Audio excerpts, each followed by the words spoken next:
नमस्कार, मी श्रीश आणि श्री इव्हेंटमध्ये आपल्या सर्वांचं मनापूर्वक स्वागत आहे. आज आपल्याला ऑर्डर रामरतनमध्ये होती आणि हे डेकोर खूपच मोठं होतं. पण माझ्या टीमनी सांगितलेलं की आजच आपल्याला हे काम कंप्लीट करायचं आहे. पण पावसाने गोंधळ घातला. पण मी माझ्या काकाची रिक्षा केली, सर्व सामान लोड केलं आणि काढून घेतलं. पण तुम्हाला सांगतो खरी सुरुवात आमची नंतर झाली, कारण हे सर्व सामान आम्हाला फर्स्ट फ्लोअरला न्यायचं होतं. पण माझ्या टीमनी मला सांगितलेलं की आपण मिळून करूया, तर सर्व गोष्टी होतील म्हणून. आणि आम्ही आमच्या कामाला सुरुवात केली. आम्ही स्टेज लावून घेतला, त्यावरती कार्पेट टाकून घेतला आणि मेन म्हणजे त्या स्टेजला पूर्ण झालर मारून घेतली. आता स्टेज खूप छान दिसते. सो ह्यानंतर आम्ही बॅकग्राऊंडचं काम चालू केलं. यामध्ये व्हाईट क्लॉथ आम्ही यूज केलेलं आहे. त्यामध्ये फ्लावर शेड आम्ही पेस्ट करून घेतलेले आहेत. सो तुम्हाला गंमत सांगतो, यामध्ये एक रिंगसुद्धा आहे, त्याला पूर्ण फ्लावर्स आहेत. इमॅजिन करा हे डेकोर किती छान दिसणार आहे तयार झाल्यानंतर. सो आता आम्ही बॅकग्राऊंड जो आहे तो पूर्ण उभा केलेला आहे. त्यामध्ये आता वॉर्म लाईट्स आम्ही ॲड करतोय, कारण डेकोरेशन ग्लो करण्यासाठी.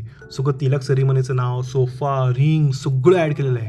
वाव, किती छान दिसतंय डेकोर. पण नाही, याची खरी मॅजिक जी आहे ती लाईट्स आल्यानंतर. जर ते तुम्हाला बघायचं असेल तर तुम्ही आम्हाला नक्की फॉलो करा. भेटूया आपण.